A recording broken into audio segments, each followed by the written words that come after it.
አንኳር ጉዳይ የሆነውን የሰላም የማህበራዊ ጉዳዮች እና የፖለቲካ ጉዳዮች ለመዳሰስ እሞክራለሁ። በርከት ባሉ የምክር ቤት አባላት በተደጋጋሚ የተነሳው ግጭት ሰላምን የማጽናት ለብሔራዊ ጥቅም የጋራ አቋም እንደ ሀገር እንደ ሕዝብ የመያዝ ጉዳይ በጣም አስፈላጊ ጥያቄና ኮንሰርን ነው። እኔ ላነሳ የምፈልገው መንስኤው ምንድነው፣ ምን ተሰራ የሚለው በተወሰነ ደረጃ ለመዳሰስ እሞክራለሁ። ኢትዮጵያ ውስጥ የሰላም እጦት በቀጣይነት እየተጋጨን በየተራ እየተጋጨን እንድንኖር ያደረገን ምክንያት አንደኛው ከጥንት የተጣባን ያልተላቀቀን ማንኛውንም የሐሳብ ልዩነት በኃይል የመፍታት ልምምድና ባህል ነው። ባልና ሚስት ሲቀያየሙ በኃይል፣ አባትና ልጅ ሲቀያየሙ በኃይል፣ ጎረቤት ሲቀያየም በኃይል፣ የፖለቲካ ሰዎች ሲቀያየሙ በኃይል ችግር መፍታት፣ ንግግር አለማስቀደም፣ ይሄ አንዱ ከጥንት የተጣባን በሽታ ነው። ሁለተኛው ያልተላቀቀን ላለፉት 100 ምናምን ዓመታት በሞደርን የኢትዮጵያ ታሪክ ውስጥ በየዘመናት ከኛ ጋር የተጓዘው ደግሞ የባንዳነት አመል ነው። በአድዋ ስንዋጋም በሌሎቹም ጊዜያቶች ያልተላቀቀን የባንዳነት አመል ነው። በእርግጥ ባንዳነት ያቆስላል እንጂ አይገልም። ብዙ ባንዳዎች በተደጋጋሚ ኢትዮጵያን አቁስለዋል፣ ማጥፋት ግን አልቻሉም። ሶስተኛው ችግር የጠላቶቻችን ዘመን የማይሽረው ጊዜ የማይገታው ያልተቋረጠ ስጋት ነው። ኢትዮጵያ ያደገች ለታ ኢትዮጵያ ስትበለጽግ ኢትዮጵያ ሀያል ጀግና ሕዝብ ያላት ሀገር ቀና ካለች ችግር ነውና ሳትነሳ እዛ እናስቀራት የሚለው የአንድ ዘመን አይደለም፣ ያልተቋረጠ ስጋትና ኢንቨስትመንት። እነዚህ ሶስት ጉዳዮች ይመጋገባሉ። ጠላት አለ፣ ስጋት ስላለው ኢንቨስት ማድረግ ይፈልጋል። ቀጥታ የሚቀጠር ባንዳ አለ፣ አመል ነው አይለቅም። ያ የሚቀጠር ባንዳ ከተቀጠረ በኋላ በኃይል ችግር የመፍታት ልምምዳችን ደግሞ ባህላችን ደግሞ አለ። ይመጋገቡና በዘመናት መካከል የኢትዮጵያን እድገት እየገቱ የኢትዮጵያን ዜጎች በአብሮነት የመኖር የማደግ ፍላጎት እየተቃረኑ ከኛ ጋር ለመኖር ችለዋል። በሀገር ውስጥ ያለው ባንዳ የቤቱን ምሰሶና የቤቱን የቀለም አይነት መለየት ከመቸገር ይመጣል። የዚህ ቤት ቀለም በአንዳንዶቻችን እይታ ነጭ መሆን አለበት፣ በአንዳንዶቻችን እይታ ቢጫ መሆን አለበት፣ በአንዳንዶቻችን እይታ ቀይ መሆን አለበት። ልንከራከር እንችላለን። የዚህ ቤት ቁመና በሚወስነው ምሰሶ ላይ ግን ሁላችንም የጋራ አቋም ከሌለን በቀር ምሰሶውን አፍርሰን ስለ ቀለም ብንጨቃጨቅ ግድግዳ በሌለበት መዳረቅ ነው የሚሆነው። የኢትዮጵያን ኤግዚስተንስ የኢትዮጵያን ሕልውና በሚገዳደር ጉዳይ ላይ መቆም የፖለቲካ ስብዕና አያሰጥም። ምክንያቱም የፖለቲካ ስብዕና ምን አይነት ስርዓት ምን አይነት ቀለም በሚለው መጨቃጨቅ እንጂ እንደ ሀገር ኤግዚስት ማድረጋችንን ጥያቄ ውስጥ የሚያስገባ መሆን የለበትም። ይሄ ይምታታና የቤቱ ቀለም ይቀየር የሚሉ ሰዎች የቤቱ ምሰሶ ከሚያፈርሱ ሰዎች ጋር አብረው ይቆማሉ። ለምሳሌ የትኛውን ቦታ የሚታጠቅ ሰው ብልጽግና ይውደቅ፣ እኔን እንኳን ብዙ አልጨከኑብኝም፣ አፈጉባኤው ይውደቁ ይሉ ይችላሉ። ነገር ግን ኢትዮጵያ ትውደቅ ከተባለ መጥተው ምን ላይ ይቀመጣሉ ነው። ፓርቲዎች እንዲቀያየሩ፣ ግለሰቦች እንዲቀያየሩ መጠየቅና የኢትዮጵያን ኤግዚስተንስ ጥያቄ ውስጥ ማስገባት የራስ እግር ላይ እንደመተኮስ ማለት ነው። ጠላቶቻችን ጉዳያቸው ማን ተቀመጠ አይደለም። በሚኒሊክ ጊዜም ነበሩ፣ በጃንሆይ ጊዜም ነበሩ፣ በየዘመናት ነበሩ፣ አሁንም አሉ፣ በሚቀጥለውም ይኖራሉ። ቋሚ ፍላጎታቸው ምሰሶን ማፍረስ እንጂ የቀለም ጉዳይ አይደለም። የባንዳዎቹ ችግር የቤቱን ቀለም አይነት ለመወሰን የሚደረግ ትግልን ምሰሶን ከማፍረስ ጋር መቀላቀላቸው። ይሄ መማር ለሚፈልግ ሰው ታሪካችን ጥሩ አስተማሪ ነው። አባቶቻችን ተፈትነዋል። አስደማሚ ገድል ፈጽመው ደግሞ ለትምህርት የሚሆን ነገር ጥለውልን አልፈዋል። ለምሳሌ ደጃች ባልቻ አባነፍሶን ውሰድ። ባልቻ አባነፍሶ በሚኒሊክ ዘመነ መንግስት ስመጥር ጀግና አርበኛ፣ በአድዋ ድል ውስጥ ከፍተኛ ሚና የነበራቸው የጦር አዋጊ ናቸው። ጃንሆይ ሲመጡ አልተግባቡም። አሁን እኛ እንደማንግባባው አልተግባቡም። የጃንሆይ መንግስት ግዞት ጣላቸው። ከሲዳሞ ገዢነት አንስቶ ግዞት ጣላቸው፣ እስረኛ ያደረጋቸው። በስተርጅና በግዞት ሳሉ ጣሊያን ድጋሚ መጣ።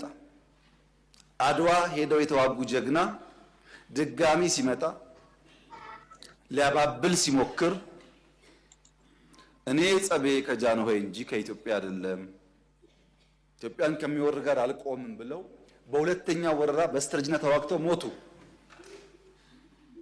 እሳቸው የሉም። ገድላቸው ታሪካቸው ግን ለሁላችን ትምህርት መሆን አለበት። ሊጋባው በየነ ወይም ደጃዝማች በየነ እንደማገኘው በሚኒሊክ ጊዜ በጣም ስመጥር ሰው ነበሩ። የወላይታ ገዢም ነበሩ። በጃንሆይ ጊዜ አልተግባቡም፣ ግዞት ተጣሉ። ግዞት መጣል ብቻ ሳይሆን አንዳንዴ አፍላፊ ተናግረዋል ተብለው በአለንጋም ተገረፉ። ያኝ ትልቅ ሰው ያኝ አርበኛ በግዞት ሳሉ ጣሊያን ሲመጣ እኔ ጸቤ ከጃንሆይ እንጂ ከኢትዮጵያ አይደለም ብለው ሁለተኛውን ጦርነት ሰሜን እየተዋጉ ነው የሞቱት። ለኛ መጽሐፍ አያስፈልገንም። አባቶቻችን ተገልጠው የሚነበቡ ገድል ሰሪዎች ናቸው። እነዚህ ጀግኖች ሀገራቸውን ያስቀደሙት እንደ ዛሬ የፖለቲካ ፓርቲ ኖሮ ግድ የለም ያኛው ፓርቲ ባይመቸኝ ከዚህኛው ጋር እታገላለሁ በሚል አይደለም። ፖለቲካ ፓርቲ ይባል የለም፣ ድፍን ነው፣ መንገዱም የለም። ግድ የለም በሚቀጥለው ምርጫ እወዳደራለሁ በግልም ቢሆን እስከ ምርጫ ልታገስ ለሀገር ብሎ እንዳይባል ምርጫ የሚባል ነገር የለም። ምርጫ ቢቀር ግድ የለም ኢንክሉሲቭ ናሽናል ዲያሎግ ስላለ በዛ ሐሳቤን የኔን ግሪቫንስ ኤራው ተደርጋለሁ ይናገራለሁ እንዳሉ ውይይት የሚባል ነገር የለም። ግድ የለም ሚዲያ ሶሻል ሚዲያ እንዳይሉ ሚዲያ የለም። ብዙ አማራጭ የላቸውም። ምርጫቸው ግን የኢትዮጵያ ህልውና፣ የኢትዮጵያ ኤግዚስተንስ፣ የኢትዮጵያ ምሰሶ ነው።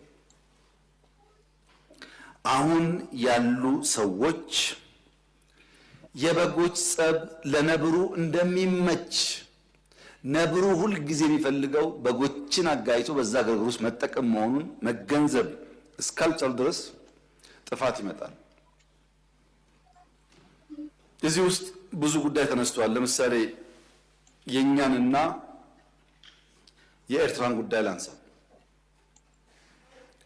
አንዳንድ ሰዎች በኢትዮጵያና በኤርትራ መካከል ችግር የተፈጠረው የኢትዮጵያ መንግስት የቀይ ባህር ጥያቄ ስላነሳ ነው ብለው ይላሉ፣ ያስባሉ፣ ይተነትናሉ። ግን አይደለም። ኤርትራ ከተፈጠረች ዘመን ጀምሮ በኢትዮጵያ መንግስትና በኤርትራ መካከል ኢሹ ነበረ፣ ታውቃላችሁ። እኛ ከመጣን በኋላ አያስፈልግም ይቅርብን ብለን ሞክረናል። 5 ዓመት ለምነናል። ጸቡ የተጀመረው ብዙዎች እንደሚያስቡት የቀይ ባህር ጉዳይ ሲመጣ አይደለም።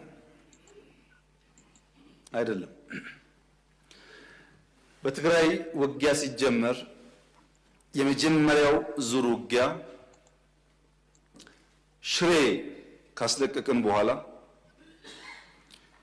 የኤርትራ ጦር ከኋላ ኋላ ተከትሎ ሽሬ ገብቶ የአንዳንድ ሰዎችን ግለሰቦች ቤት ማፍረስ፣ ፎቅ ማፍረስ ሲጀምር ጸብ ተጀምሯል። አልተናገርንም እንጂ አክሱም ይዘን ስናልፍ አክሱም ገብቶ ወጣቶች በጅምላ ሲረሽን ጸብ ተፋፍሟል። አድዋን ይዘን ስናልፍ አድዋ ሄዶ ፋብሪካዎች ሲፈታታ ሲሰርቅ ጸብ ተጋግሏል። አዲግራት ደርሰን የመድኃኒት ፋብሪካውን የሚነቀለውን ነቅለው የማይነቀለውን ሲያፈራርሱ ጸቡ ጫፍ ደርሷል። ግን የኢትዮጵያ መንግስት ያኔ በዚህም ለመዋጋት ብቃት አልነበረው። ውስን ኃይል ነበረ። ሽሬን ከያዝን በኋላ ያጠቃነውን ጣት እንከተል ነበር እንጂ የያዝነውን ቦታ እያጸናን አንሄድም። ይህ ጉዳይ የተከበረው ምክር ቤት ለዛሬ ዋጋ የለውም። ለታሪክ ማንሳት የምንፈልገው ጉዳይ አክሱም ወጣቶች ሲገደሉ፣ አድዋ ሲዘረፍ፣ አዲግራት ሲዘረፍ በርካታ ኢንቮይ ወደ ኤርትራ ልክ ያለው የላኳቸው ሰዎች ገሚሱ አሁን ከኛ ጋር የሉም። ለምሳሌ ክቡር አቶ ገዱ ያኔ የውጭ ጉዳይ ሚኒስትር ነበሩ። ከአንዴም ሁለቴ ኤርትራ ልኬያቸዋለሁ። የላኳቸው የትግራይን ህዝቤን አታገሷቅሉ፣ ሀብቱን አትዝረፉ፣ ጸቡ ከቲፒኤልኤፍ እንጂ ከትግራይ ህዝብ አይደለም የሚል ነው።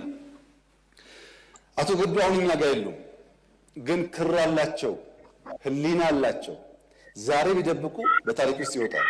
ለምን ጉዳይ ነው እንደተነጋገሩ እሳቸውም ያውቃሉ፣ ሻዕቢያም ያውቃል፣ እኛም እናውቃለን። አሉ አልሞቱም። እሳቸው አክሰስ ይደረጋሉ፣ ሊናገሩ ይችላሉ። ለክራቸው ሲሉ ለእምነታቸው ሲሉ ማለት ነው። ለምን ጉዳይ እንደሄዱ በእሳቸው መፈታት ሲያቅተው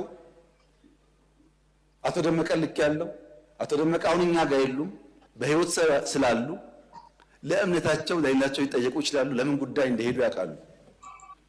ከነሱም ውጭ አሁን ሲስተም ውስጥ ያሉ 2-3 ሰዎች ልክ ያሉ። ታስታውሱ ከሆነ መቀሌ ልንገባ ጥቂት ሲቀረን የ3 ቀን አልቲማተም ብለን አውጀን ነበር። ብዙ ሰው ሚስጥሩ አልገባው። የቸገረን እኛ ሽሬን ስለቅ ከኋላ ይገባሉ፣ አክሱም ስለቅ ከኋላ ይገባሉ። አሁን መቀሌ ስንገባ ደግሞ ገብተው ትልቁን ከተማ ዳሜጅ ያደርጋሉ ብለን ከነሱ ጋር ከአሁን በኋላ ከወቅሮ እናልፋለን ብትሉ ወያኔ ትተን ወደ እናንተ ነው የምንዞረው ውጊያው ብለን ውቅሮ ላይ የሚጠብቅ ፎርስ አስቀምጠን ነው መቀሌ የገባ ነው፣ እንዳያልፉ ማለት ነው። ይሄ ጸብ ተፋፍሞ ሄዶ የፕሪቶሪያ ስምምነት ሲፈረም እንዴት ቲፒኤልኤፍ ሳይጠፋ እንዴት ትግራይ ሳይወድም ፊርማ ይደረጋል በሚል ነው የመጨረሻ ጫፍ የደረሰው ጸቡ። ከዚህ ኃይል ጋር ነው እንግዲህ አንዳንድ የቲፒኤልኤፍ ሰዎች ሆነው ኢትዮጵያን ለማፍረስ እንስራ ያሉት። የትግራይ ህዝብን የሚጎዳና የሚጠቅም ነገር ይሄ መንግስት ነው የሰራው ወይስ ቲፒኤልኤፍ? ሁሉም ቲፒኤልኤፍ ላይሆን ይችላል።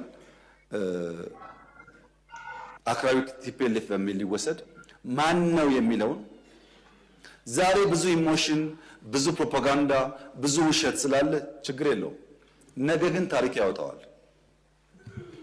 ማንም ሰው እውነትን ለጊዜው መሸፈን እንጂ ከናካቴው ማጥፋት አይችልም። እኛ መጨረሻ ፕሪቶሪያ ስንፈራረም መቀሌ ለመግባት 1 ቀን የቀረን አሸንፈናል። ጦርነቱ እንደምታውቁት ያለው ግን ምንድነው? መቀሌ መግባት ድል አይደለም። ህዝባችንን ማንጠብቅ ከሆነ ተመልሶ ይዘረፋል፣ ተመልሶ ይገደላል። ያ ከሚሆን ሰላም ይሻላል፣ የኛው ህዝብ ነው ከሚጎዳብን ይቅርብን ብለን የወሰነው።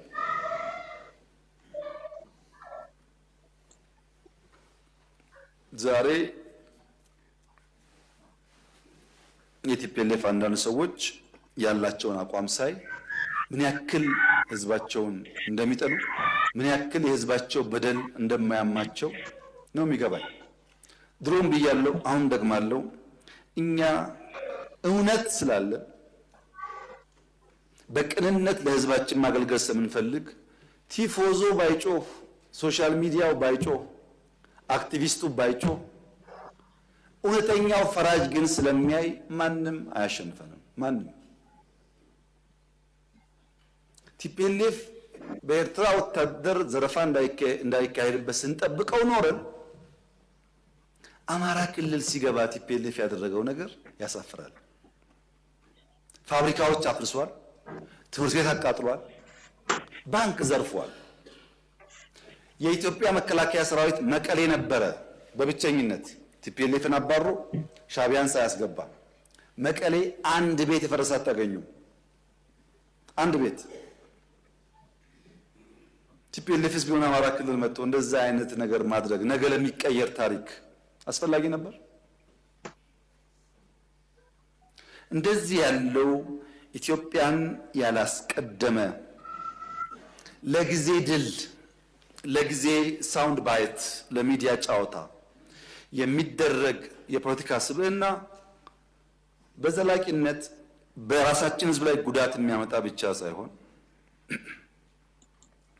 በታሪክ መነጽር ሊጋባው በየነን ዛይ ታሪክ እንዳነሳቸው በታሪክ ውስጥ ይነሳል። ታሪክ አያዳላም። ምን አይነት የፖለቲካ ስብዕና ነው የተገነባ ያለው ያላችሁኝ እንደሆነ ፈረንጆች ዴማጎግ ይሉታል። ዴማጎግ ፖለቲካል ካራክተር ያላቸው ሰዎች ወደ ፖለቲካል ሊደርሺፕ ሲመጡ የሚያስቀድሙት ምክንያት ሳይሆን ኢሞሽን ነው። ለምሳሌ የወልቃይትን ጉዳይ እንዴት እንደምንፈታ በህገ መንግስት አግባብ ብለን ከተስማማን በስተቀር ከተስማማን በኋላ ወልቃይት ካልተመለሰ ተስማምተው ፈርመዋል እኮ። ይሄ ዴማጎግ ነው። በትንሽ ስሜት ህዝብን ለመቀስቀስ የሚደረግ ነገር ማለት ነው። ዴማጎገሪ ቀላል መፍትሄ ነው የሚፈልገው። ዘላቂ መፍትሄ ላይ አያተኩርም። ቀላል መፍትሄ መፈክር፣ በመፈክር ለውጥ ይመጣ ኖሮ ባለፉት 50 ዓመታት እንደ ኢትዮጵያ መፈክር አውጪ እኮ አልነበረም። በመፈክር አይደለም ለውጥ የሚመጣው። ይሄ ዴማጎገሪ ነው፣ አደገኛ ነገር ነው። ተቋም ማፍረስ፣ ከፋፋይ ሀሳቦች፣ ትረስት ማጥፋት የመሳሰሉ የዴማጎግ ካራክተር ያላቸው ፖለቲካል ፐርሰኔል የሚከተሉት መንገድ ነው ኢትዮጵያ ውስጥ ያለውን ጉዳይ እያፋፋመ ያለው። በዘላቂነት ድል ያመጣሉ ወይ? በፍጹም። ለምን? ፕራግማቲስት አይደሉም። ፕራግማቲስት ማለት በየቀኑ ያለችውን እድል በመልካምነት የሚጠቀም ማለት ነው። ለምሳሌ ቅድም አንድ ወንድሜ ሲያነሱ የሚሰራው ቤት ለሀብታም ብቻ ነው አሉ። እኔ ያዋሪ የሰራሁት ለሀብታም ነው። ይሄ ዴማጎግ ነው። እፍታ መውሰድ ነው። ፋክት አይደለም። መጥፎ ባህሪ ነው። ባይዘው ፋክትን እውነትን ዲናይ ማለት ጥሩ አይደለም። አርሶ አደር ይቀየር ብለን በየመንደሩ ያያችሁት በቲቪ የሰራ ነው ቤት የሚባል ያልነበራቸው ሰዎች ሽንት ቤትና ቤት ሶፋ ቲቪ እንዲኖራቸው ማድረግ ለሀብታም አይደለም። ስንት ሀብታምስ ኢትዮጵያ ያለና ነው።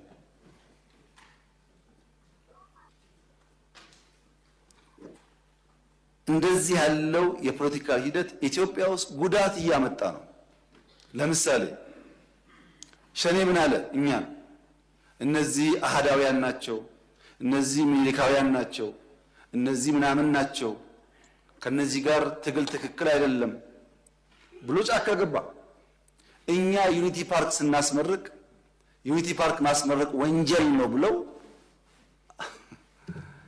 አሁን ዛሬ ከእንትና ጋር ሰርግና ምላሽ። ታዲያ እንደዚህ ከሆነ እኛ ለምን ተከሰስን? እፍታ ነው። ትናንትና ምን ብዬ ነበር፣ ምን ሰርቼ ነበር፣ የት ጋር ቆሜ ነበር የሚል ነገር አይታይም። ሰው የዕለት ዕለቷን ብቻ ስለሚያይ ማለት ነው። ይሄ ዴማጎገሪ የተጠናወተን ያለ ባህሪ የኢትዮጵያን ፖለቲካ በከፍተኛ ደረጃ የሚያዛባና ጉዳት የሚያመጣ ነው። የኛ ምርጫ በዘላቂነት ነገን በሚፈውስ ጉዳይ ላይ ማተኮር ነው። ለዚህ አንደኛው መፍትሄ የማድረግ አቅማችን ማሳደግ፣ የኢትዮጵያን የማድረግ አቅም ማሳደግ በምን? በኢኮኖሚ እድገት፣ በተቋም ግንባታ። ክቡራትና ክቡራን፣ ከዚህ ለውጥ ጊዜ ለውጡ ሲመጣ የኢትዮጵያ አየር ኃይል አንድ ቢጫ ሄሊኮፕተር ብቻ ነው አየር ላይ ማብረር የሚችለው። የተቀረው ግራውንድ ሆኗል። ዛሬ በተለያየ ስም የሚጠሩ ከመቶ በላይ አውሮፕላኖች የኢትዮጵያ አየር ኃይል አሉ። ከመቶ በላይ ሰምታችኋል። ከመቶ በላይ ለምንድን ነው ተቋምን ገነባው ያላችሁ እንደሆነ ባንዳው ከማቁሰል አያልፍም። ዝግጅቱ ለቁስል ሳይሆን ምሰሶ የሚገዳደሩ ኃይሎች ከመጡ ኢትዮጵያን ለማጽናትና ለማስቀጠል ነው። ስራችን እሱ ላይ ነው። ለምሳሌ ጠላቶቻችን ለባንዳዎች 10 ብር ደሞዝ መክፈል የሚችሉ ከሆነ እኛ ለኢትዮጵያ 100 መክፈላችንን ማረጋገጥ አለብን። ከነሱ የበለጠ ሀብት ካላመነጨን በስተቀር በሀብት ምክንያት፣ በሚዲያ ምክንያት፣ በዲፕሎማሲ ምክንያት ጫና ያመጣሉ። ለምሳሌ የኤርትራ መንግስት የኢትዮጵያ መንግስት የውስጥ ጉዳዩን መፍታት ሳይችል ቀርቶ የቀይ ባህር ጉዳይ ያነሳል ብሎ ይከሳሉ። የውስጥ ጉዳያችን ላይ ሽንኩርት ከታፊው፣ በርበሬ አቅራቢው፣ አማሳዩ ተቀምጦ ሳለ ውስጥና ውጭ የሚለው ጉዳይ እንዴት ይሆናል? መብቃት ነው መፍትሄው። አሁን ለዚህ ምክር ቤት ማረጋገጥ የምፈልገው ኢትዮጵያን መጉዳት የሚፈልጉ ኃይሎች አሉ። ገንዘብ ፋይናንስ ያደርጋሉ። እመኑኝ ግን ኢትዮጵያን አይችሏትም። አልፈናል ከሱ።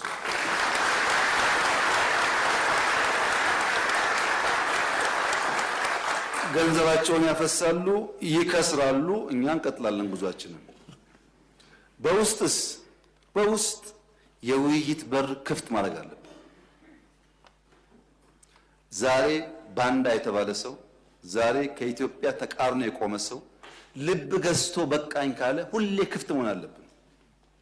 ቂም መያያዝ አያስፈልግም። የግል ጉዳይ አይደለም፣ የሀገር ጉዳይ ስለሆነ አንዳንዱ ተሳርቦ ሊሆን ይችላል፣ ጎርቶ ሊሆን ይችላል።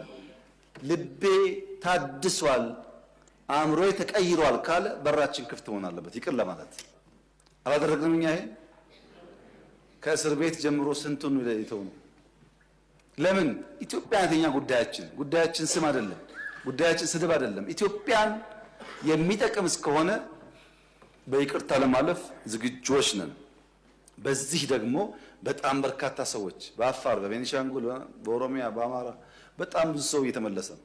መመለስ እኮ ፋሽን ነው። ድሮ መውጣት ፋሽን ለነበረው መመለስ ፋሽን ነው።